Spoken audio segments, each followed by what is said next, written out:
اب جو دونوں ماڈلز ہیں ان میں فرق ہے. جو عمران صاحب کا ماڈل ہے وہ ہم کہتے ہیں پاپولسٹ ماڈل ہے. پاپولسٹ ماڈل میں یہ ہے کہ آپ ریشنل طریقے سے معاشیات کا اتار چڑھاؤ نہیں دیکھ پاتے, مہنگائی کو نہیں دیکھ پاتے, مطلب منطقی طریقے سے, منطقی طریقہ نہیں, کیونکہ اس کے اوپر ایک آئیڈیالوجی چھا جاتی ہے یا شخصیت, ہیرو ورشپ چھا جاتی ہے. جی. آپ ایک شخص کو اسی نگاہ سے دیکھتے ہیں کہ یہ ایک شخص آئے گا, خاص طور پہ اگر وہ سسٹم سے باہر سے آئے گا تو وہ اس سسٹم کو ٹھیک کر دے گا, صاف کر دے گا. اس کو کلٹ بھی کہہ سکتے ہیں. کلٹ ہے, یہ بالکل کلٹ ہے. یہ کلٹ جو ہے جو خاص طور پہ پہلے یوتھ میں تھا, مڈل کلاس ایجوکیٹڈ لوگوں میں ہے, ان کی خواتین میں ہے, جو ایک ہیرو ورشپ کے حوالے سے وہ کر رہی ہیں کہ یہ جو ہیرو ورشپ ہے یہ ان تمام انڈیکیٹرز جو ہوتے ہیں ان کو ڈھانپ دیتا ہے. جو کمزوریاں ہوتی ہیں جو بہت برے ہو سکتے ہیں, جو ٹیررزم کے واقعات ہیں, جو ساری دنیا میں ہمارا فارن پالیسی کے حوالے سے ہم تنہا ہوتے جا رہے ہیں, اس ساری چیزوں کو ڈھانپنے کے لیے پرسنالٹی کلٹ اور ریلیجن کا استعمال اور ایک کلاؤڈ سا بن جاتا ہے جس میں لوگ جو ہیں خاص طور پہ پڑھے لکھے لوگ جو پولیٹیشین سے نفرت کرتے آئے تھے ان کو یہ ایک مسیحا کی نظر آتا ہے. اس میں ایک پاپولسٹ لیڈر جیسے کہ عمران خان ہیں, تو اس میں ساری جو ریالٹی ہے, حقیقت ہے, وہ چھپ جاتی ہے, اور وہی کہ ہم ایک بڑا لیڈر آ کے ایک سسٹم کو صاف کر دے گا. یہ ایک جو اور اس میں ایک بہت بڑا کام کرتا ہے دو چیزیں.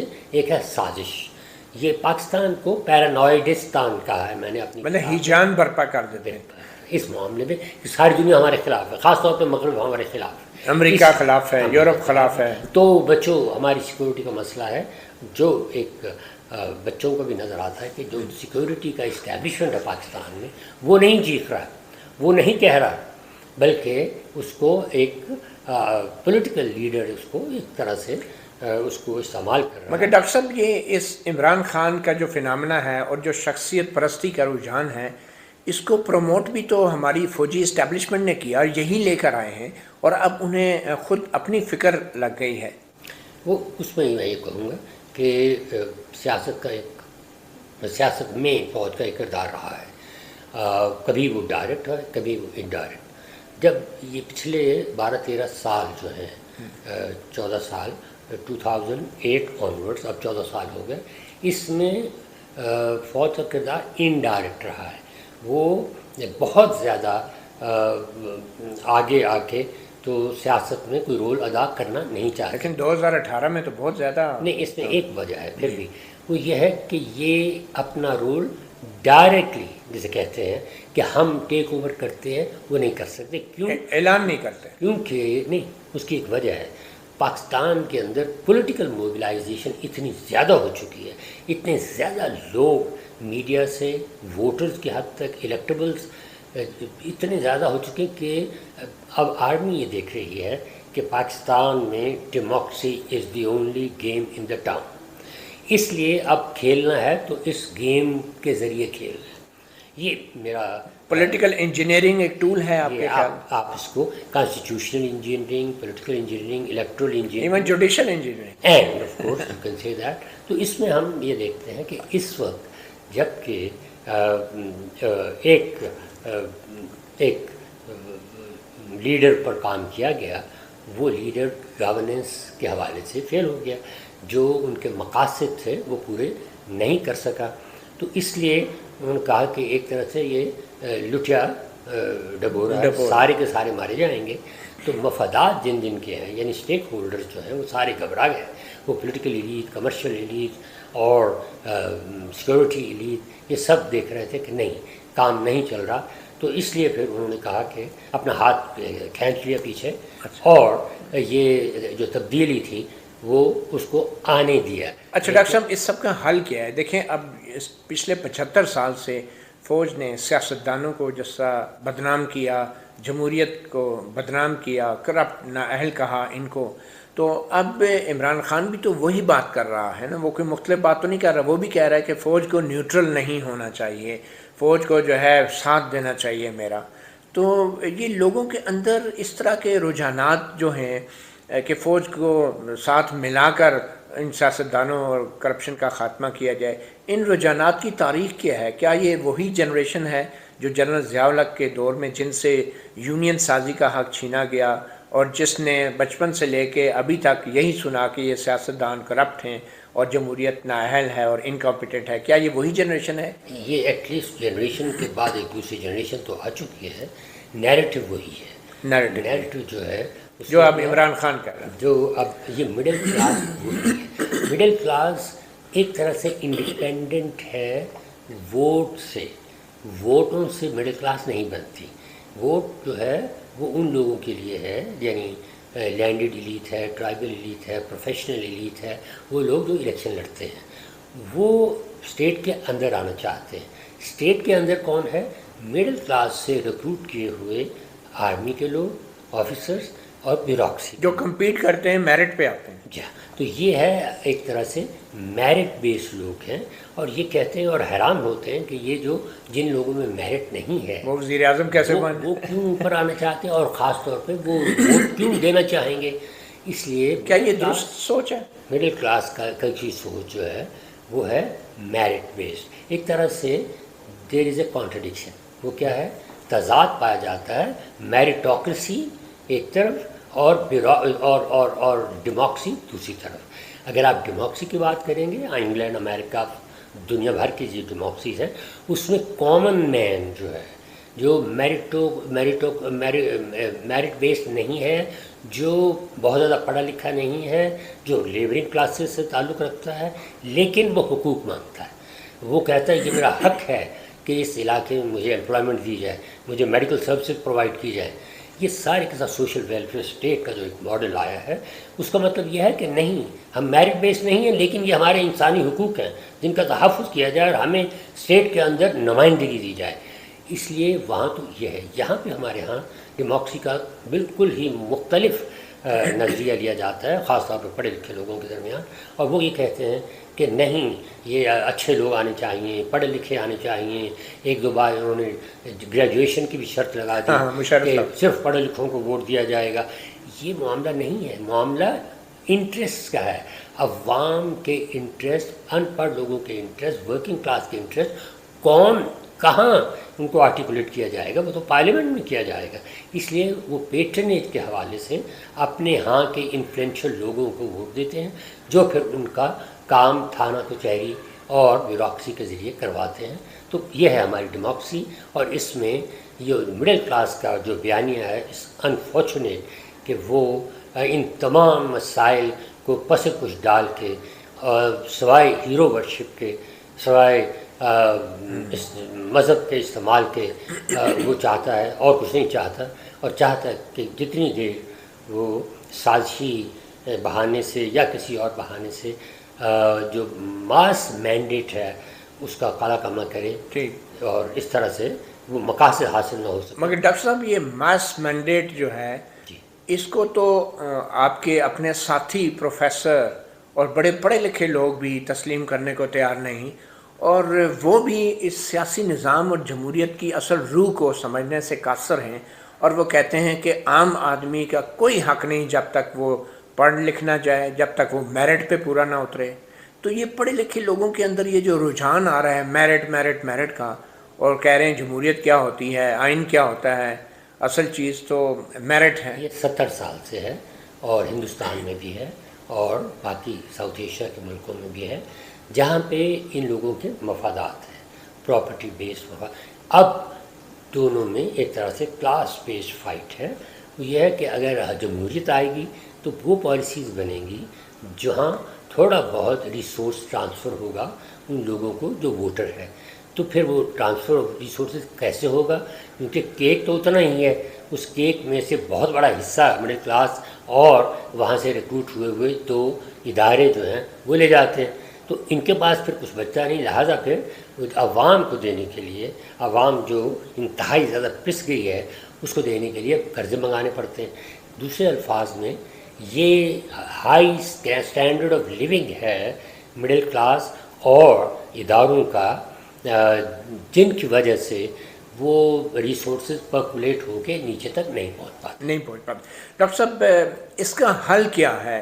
کیا پاکستان کے عوام کو، جو سیاستدانوں کو، تمام اس سیاسی عمل کو اور جمہوری نظام کو، کیا اس کو رد کر دینا چاہیے، یا پاکستان کا مستقبل اور پاکستان کا جو سروائیول ہے وہ جمہوریت میں ہے؟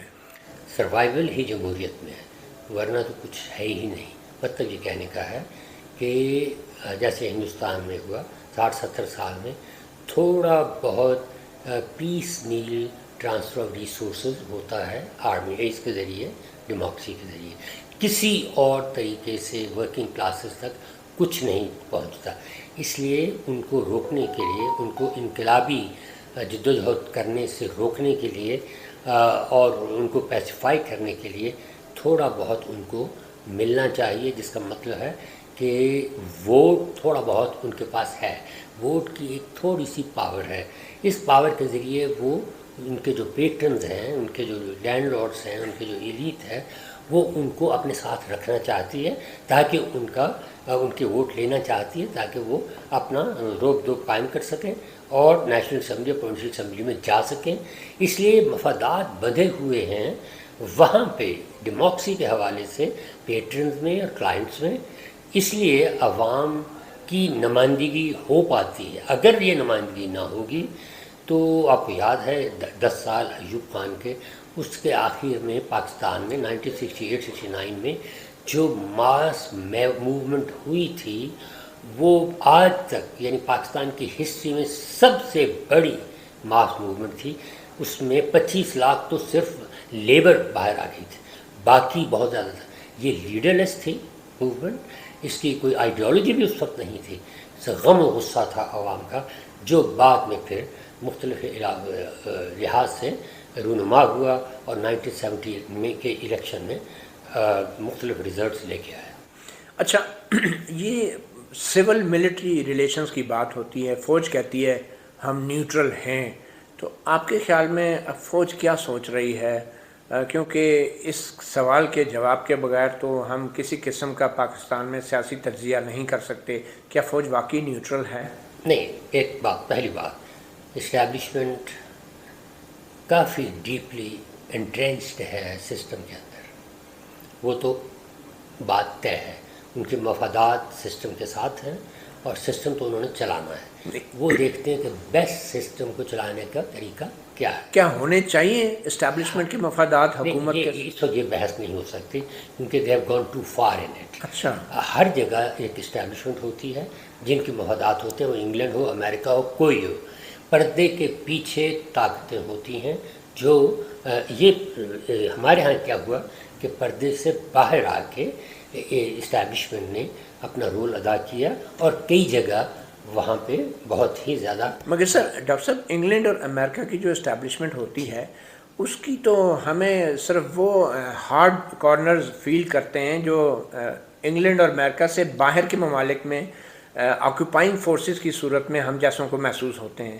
تو پاکستان تو اپنے ملک میں تو کم از کم اسٹیبلشمنٹ جو ہے وہ CIA یا MI6 جو ہے وہ پالیٹکس میں اس حد تک تو نہیں جاتی کہ پولیٹیکل انجینئرنگ کر رہی ہو. میں یہ نہیں کہہ رہا، وہاں ہر جگہ اسٹیبلشمنٹ کی نوعیت اور ہے. وہ فارن پالیسی کی حد تک ہوتے ہیں باہر. ہر لحاظ سے اسٹیبلشمنٹ جو ہے امریکہ کی اور انگلینڈ کی، اور اس میں آرمی ایک رول ادا کرتی ہے، لیکن اس کے ساتھ بزنس ایلیٹ، انڈسٹریل ایلیٹ بہت بڑا رول ادا کرتی ہے.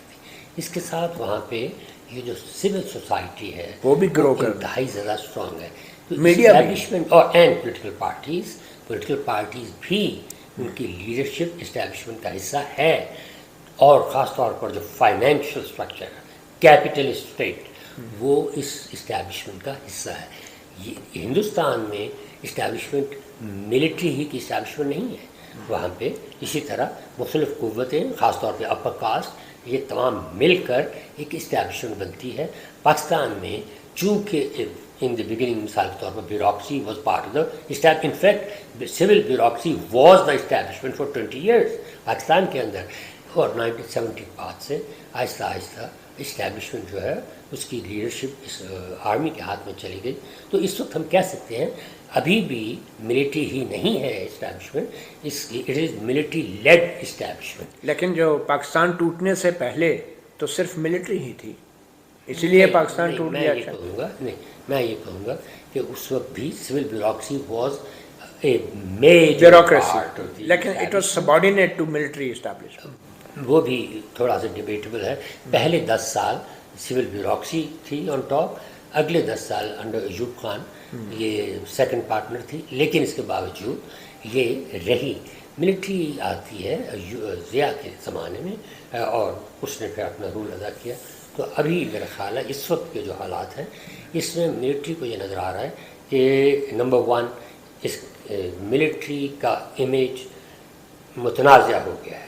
سب سے بڑا کنسرن اس وقت ملٹری اسٹیبلشمنٹ کا یہ نظر آ رہا ہے کہ اس کو غیر متنازع کیا جائے، کیونکہ وہ کہتے ہیں کہ آرمی ایک الٹیمیٹ ایک سوریلسٹک فورس ہے جس کو عوام دیکھتے ہیں کہ الٹیمیٹ سیکورٹی سمبل، اس لیے اس کو ڈے ٹو ڈے لائف میں نہیں پڑھنا چاہیے. تو وہ دیکھ رہے ہیں کہ ہم بہت زیادہ متنازع ہو گئے ہیں، انہیں اس سے باہر نکلنا ہے. اس لیے آپ نے دیکھے ہوں گے بہت سارے بیانات آ رہے ہیں. مگر کیا یہ صرف متنازع ساکھ کی بات ہے یا فوج کے اندر بھی ایک خطرہ ہے جو انٹیگریٹی ہوتی ہے ادارے کی، کہ جب سیاست بہت زیادہ ہو جائے تو فوج کے اندر بھی سیاسی پسند اور سیاسی ناپسند کے حوالے سے تقسیم اگر ہوتی ہے تو وہ زیادہ خطرناک نہیں؟ وہ تھوڑا سا وہ امپیکٹ ہوا ہے، لیکن آرمی کے اندر ڈائریکٹلی نہیں، وہ ریٹائرڈ فوجیوں کے حوالے سے ہوا ہے جو ایک طرح سے میں سمجھتا ہوں کہ کنٹرول کر لیا گیا ہے. اب وہ اتنے زیادہ نہیں اتنی آواز سے نہیں بول رہے جیسے پہلے بول رہے تھے، کچھ نہ کچھ ہوا ہے. لیکن آپ کو سمجھنا ہے کہ آرمی سویلینز کے ساتھ اس وقت مل کر چلنا چاہتی ہے اور اس میں وہ یہ دیکھ رہی ہے کہ زیادہ کون سی سیاسی قوتیں ہیں جن کے ساتھ وہ چل سکتی ہے. انہوں نے ٹرائی کیا، عمران خان نہیں چل پایا، تو اب وہ سمجھتے ہیں کہ ان دونوں کے ساتھ جو دوسری قوتیں ہیں ان دونوں کے ساتھ پہلے 10 سال چلے ہیں، اس لیے وہ نظر آ رہا ہے کہ شاید یہ پاسبلٹی ابھی ہے. تو ڈاکٹر صاحب، بینگ اے پروفیسر، بینگ ایکیڈیمیا، جو پڑھے لکھے لوگ ہیں، کیا ان کو کانسٹیٹیوشنل پروسیس کو اہمیت یا پروموٹ نہیں کرنا چاہیے؟ اور اگر ایسا نہیں ہوا تو کیا اکاؤنٹیبلٹی نہیں ہونی چاہیے اسٹیبلشمنٹ کی، اور خاص طور پر وائلیشن جو ہوئی ہیں کانسٹیٹیوشن کی، جو پولیٹیکل انجینئرنگ جو ہوتی رہی ہے، تو کیا اس کا کوئی اکاؤنٹیبلٹی یا احتساب ہونا چاہیے؟ بینگ اے پروفیسر ایکیڈیمیا آپ کیا سمجھتے ہیں، اور اگر یہ نہیں ہوگا تو فیوچر کیا ہے ہمارا؟ دیکھیے، پہلی بات یہ ہے کہ مفادات کی جنگ ہے نا، تو اس میں جو مڈل کلاس ہیں، چارٹرڈ اکاؤنٹنٹس ہیں، پروفیسرز ہیں، ڈاکٹرز ہیں، انجینئرس ہیں، بہت سارے اور پروفیشنلز ہیں، وہ لوگ ایک طرح سے نظریاتی لحاظ سے اسٹیبلشمنٹ کے ساتھ ہیں. ان سب کے مفادات بندھے ہوئے ہیں، ان کے ووٹرز کے ساتھ مفادات نہیں بندھے ہوئے. اربن مڈل کلاس اتنی ڈائریکٹلی ووٹ کے ساتھ وابستہ نہیں ہے، وہ اپنے مفادات کا تحفظ کر سکتی ہے. یہ معاملہ ہے ان لوگوں کا جو سسٹم سے باہر ہیں، وہ سسٹم کے اندر آنا چاہتے ہیں، وہ ڈیموکریسی چاہتے ہیں. جو مثال کے طور پر جیسے کہ ہم کہتے ہیں کہ زمیندار طبقہ ہے، جو پروفیشنل مڈل کلاس، جو عام لوگ ہیں، ووٹر اور عوام ہیں، عام لوگ ہیں جن کے کام نہیں ہوتے، ان کا کام اس وقت ہوگا جب وہ ڈیموکریسی ہوگی اور وہ اپنے انٹرسٹ کو آرٹیکولیٹ کر سکیں گے تھرو دیئر ریپرزینٹ. لیکن ہم جیسے پڑھے لکھے لوگوں کو کس کو پروموٹ کرنا چاہیے، کس چیز کو؟ ہم دیکھیں، بات چوائس کی نہیں ہے، ہمارے مفادات بندھے ہوئے ہیں ایک ان اسٹیک ہولڈرز کے ساتھ. ہم اپنے مفادات کا تحفظ کن کے ذریعے کرتے ہیں؟ بیوروکریٹس کے ذریعے، جوڈیشری کے ذریعے، اور جسے کہتے ہیں ملٹیبلشمنٹ یعنی ملٹری اسٹیبلشمنٹ کے ذریعے. جب ہمارے مفادات کا تحفظ ہو رہا ہے ادھر سے، اس لیے ہم ڈیموکریسی کے بارے میں بہت زیادہ فکر مند نہیں ہو پا. آپ بھی بطور پروفیسر، آپ بھی اپنے آپ کو مڈل کلاس کا نمائندہ کہتے ہیں، آپ کے خیال میں عوام کی نمائندگی کی ضرورت ہے یا نہیں ہے؟ بہت زیادہ ضرورت ہے، اس کے بغیر ملک بہت زیادہ دیر چل نہیں سکتا۔ یہ تو ایک ریڑھ کی ہڈی بنتا جا رہا ہے، یہ ڈیموکریسی جو ہے، اس کو ٹھیک طرح دیکھنے کی ضرورت ہے۔ جو مڈل کلاس ہے، جو مفاد پرست طبقہ ہے، جو ہمارے مڈل کلاس کا کم از کم 70-80% طبقہ جو ہے، وہ یہ چیز بھانپ نہیں پا رہا ہے کہ اتنی سارے ریسورس لیس لوگ آؤٹ دیر، ان کا کیا کرنا ہے، ان کو وہ موبلائز ہوں گے، وہ ایجیٹیٹ ہوں گے، اور ان کو اس طرح سے رکھنا ٹھیک نہیں۔ اچھا، اب یہ تاثر یہ ہے کہ جو اسٹیبلشمنٹ ہے، جو فوج ہے، وہ اب فکری لحاظ سے بھی قوم کا ایک بیانیہ ترتیب دے رہی ہے، اور ہم نے دیکھا ہے کہ آرمی چیف جو ہے بڑی بڑی یونیورسٹیز میں جا کے خطاب کرتے ہیں، بلکہ آپ کی لمز یونیورسٹی جو پاکستان کی نمبر 1 یونیورسٹی ہے، اس نے بھی آرمی چیف کو بلایا کہ ہمیں بتائیں جی ملک میں کیا ہوگا۔ تو یہ آپ کے خیال میں بڑی غیر معمولی اور ان یوزول بات نہیں ہے کہ اتنے پڑھے لکھے لوگ یونیورسٹیز میں آپ آرمی چیف کو بلا کے پوچھ رہے ہیں جی اس ملک میں کیا ہونا چاہیے اور کیا ہوگا؟ 2-3 باتیں۔ پہلی بات یہ کہ ملٹری پریزنس یونیورسٹیوں میں رہی ہے، ملٹری وائس چانسلرز رہے ہیں ضیاء الحق کے دور میں، اور فوجی آج کے زمانے سے زیادہ ملٹری جو تھی وہ یونیورسٹیوں میں ایک رول ادا کرتی رہی ہے، اس سے یہ کم ہے اس وقت۔ دوسری بات یہ ہے کہ یہ جو ہائیبرڈ رجیم تھی، اس کو سمجھا جاتا تھا کہ یہ جنرل باجوہ اور عمران خان کی مل کر ایک حکومت ہے جس میں الٹیمیٹ پاور باجوہ صاحب کے پاس، اس لیے لوگ جو باہر سے آتے تھے پہلے سب سے وہ جنرل باجوہ سے ملاقات کرتے تھے اور پھر پرائم منسٹر کی باری آتی تھی۔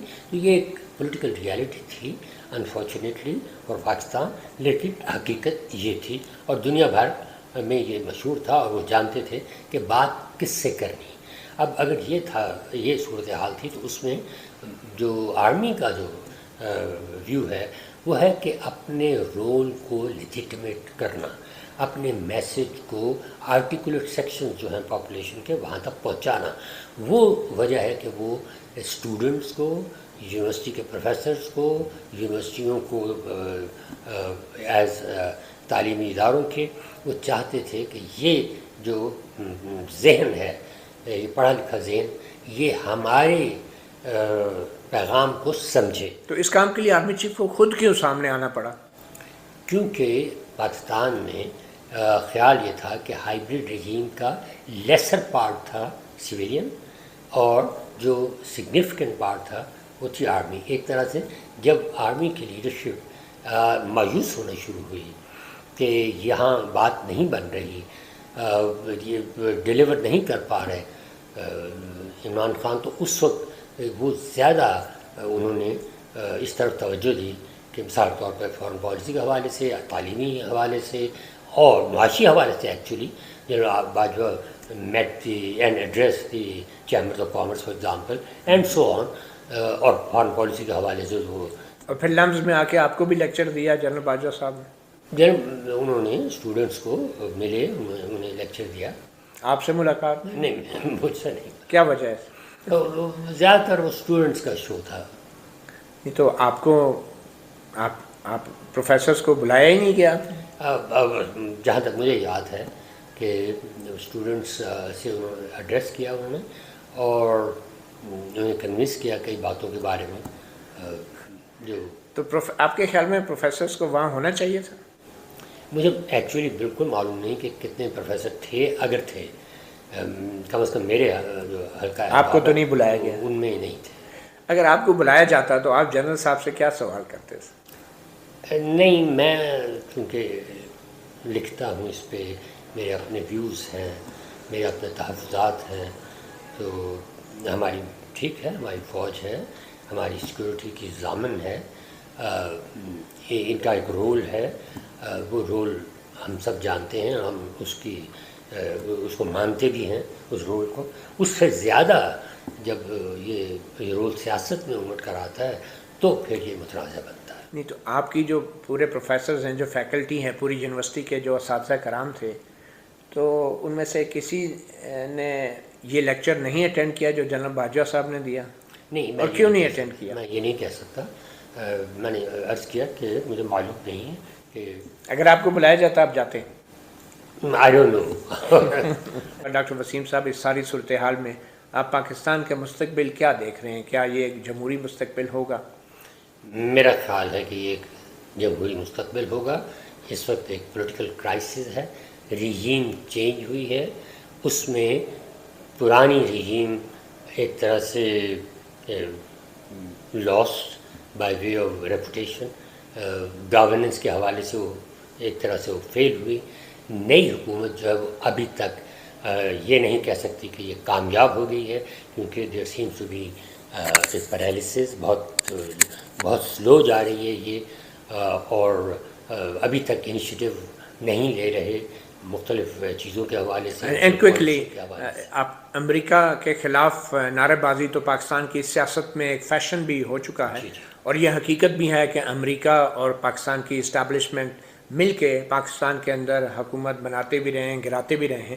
تو جو عمران خان صاحب کا الزام ہے کہ جو عدم اعتماد کی تحریک پارلیمنٹ میں آئی ہے وہ امریکی سازش کا ایک تسلسل تھی، تو بطور ایک پروفیسر آپ کیسے دیکھتے ہیں اس الزام کو، اور کیا یہ الزام کی کوئی اہمیت ہے، اور کیا عوام کو اس پہ توجہ دینی چاہیے؟ میرا خیال ہے یہ جو ہماری ایک تاریخ ہے جس میں میں نے کہا کہ پیرانویا ہے ہمارے ہاں، ہیجان ہے، ہیجان ہے، ایک کانسپریسی تھیوری ہمارے ہاں بہت ڈیپلی انٹرنچڈ ہے.